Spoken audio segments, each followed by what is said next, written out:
Okay, right off the bat today, I have to ask you something. Imagine walking into a massive, brand new hotel.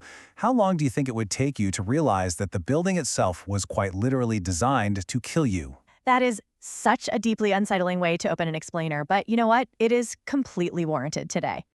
Exactly. Welcome to Forgotten Mysteries Chronicles, the explainer, where we dig into the stories history tried to bury. I'm your host, and today we are going all the way in on H. Holmes and the dark reality of his infamous murder castle. We are talking about the man often called America's first serial killer. But listen, that story you think you know, the Hollywood version, it's mostly a lie.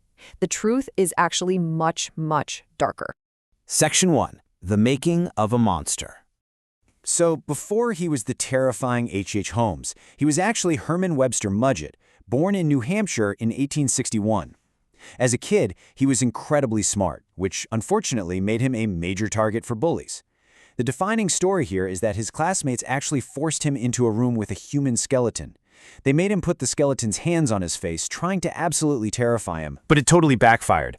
Instead of being scared, he became fascinated. That singular moment sparked a lifelong obsession with death. He started dissecting animals in his spare time, which set him on a really grim path straight to the University of Michigan's medical school in 1882. Right, but he wasn't there to learn how to heal people.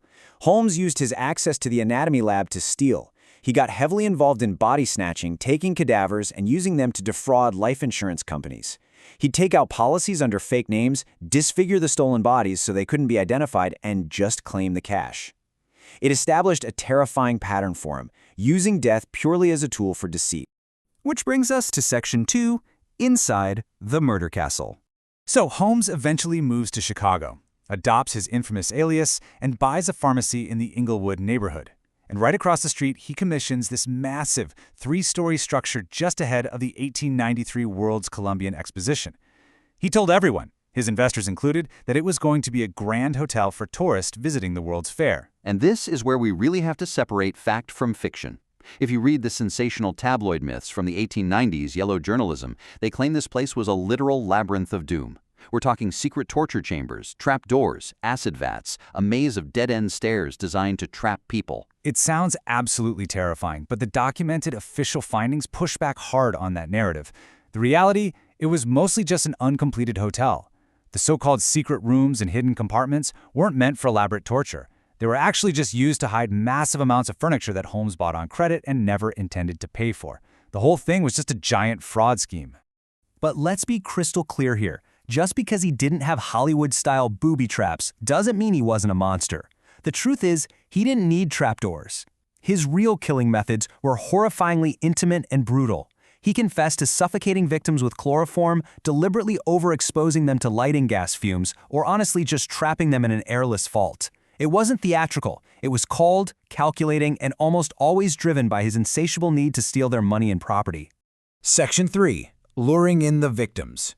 This is where the explainer shifts from a creepy building to the tragic, documented reality of the people who actually lost their lives.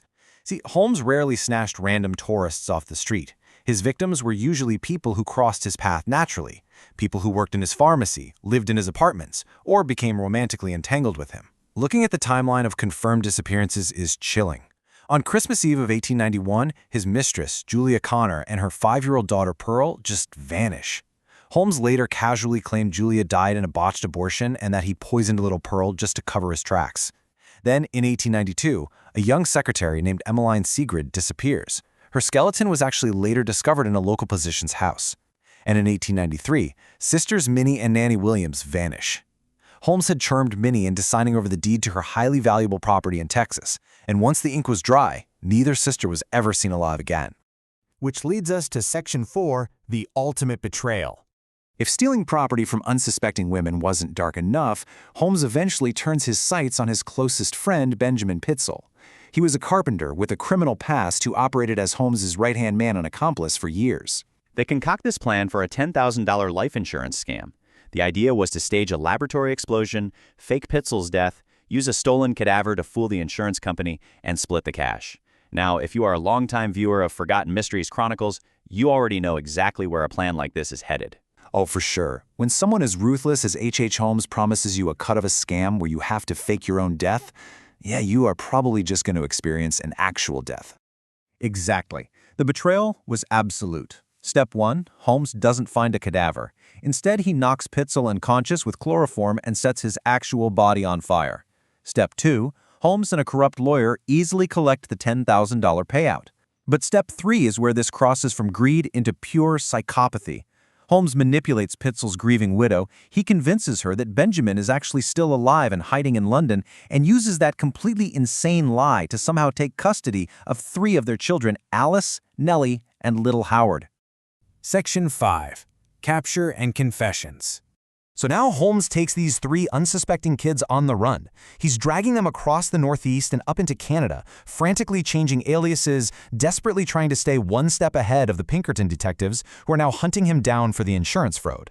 The investigation eventually falls to Philadelphia detective Frank Geyer, who follows Holmes's trail to a rental house in Toronto. I'm going to read Geyer's own words from the report here. The deeper we dug, the more horrible the odor became, and when we reached the depth of 3 feet, we discovered what appeared to be the bone of the forearm of a human being. He found Alice and Nellie buried in the cellar. Holmes had forced them into a large trunk and gassed them. Later, they found the remains of young Howard hidden in a chimney in Indianapolis. It is completely gut-wrenching. But despite all of these horrific atrocities, do you know how America's first serial killer actually gets caught? He was arrested in Boston in November 1894 on an outstanding warrant for horse theft. Horse theft! But once he was in custody, the whole house of cards collapsed. The Hearst newspapers immediately offered him $7,500 for his story, so Holmes penned this wildly exaggerated, totally contradictory confession claiming he murdered 27 people. Section 6. The Final Verdict. The historical lore around Holmes has grown so massive over the last century, it's honestly hard to separate the man from the myth. So we have to ask, how many lives did he actually take versus what the yellow press claimed? Just look at the massive discrepancy here on the chart. Sensational tabloid claims put the number as high as 133, some even said 200. Holmes's own paid confessions claimed 27, though police actually found several of those people alive and well later on. The officially confirmed kills are 9. 9 confirmed lives destroyed. So, what is my personal verdict? I think the true number is probably around a dozen. He wasn't a frenzied mass murderer killing random tourists in a maze. He was an opportunistic psychopathic fraudster who killed to cover his tracks and steal money. I completely agree with your verdict. My personal verdict is the exact same. The myth of the 200 victims makes for a great campfire ghost story, but the reality is much colder. He killed his lovers, his business partners, and their innocent children. The intimate nature of his real crimes is far more terrifying than any fake gas chamber.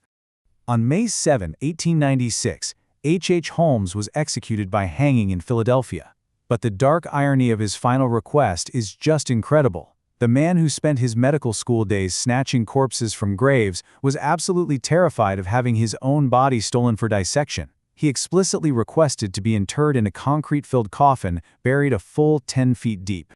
We want to know what you think happened. Drop your theory in the comments down below. Do you think the victim count was really just 9, or is he hiding more bodies somewhere? We read every single one. And hey, if this explainer gave you chills, hit that like button and subscribe to Forgotten Mysteries Chronicles so you never miss the next mystery. We are posting a brand new explainer every single day, and trust me, you do not want to miss what is coming tomorrow. Tomorrow's explainer?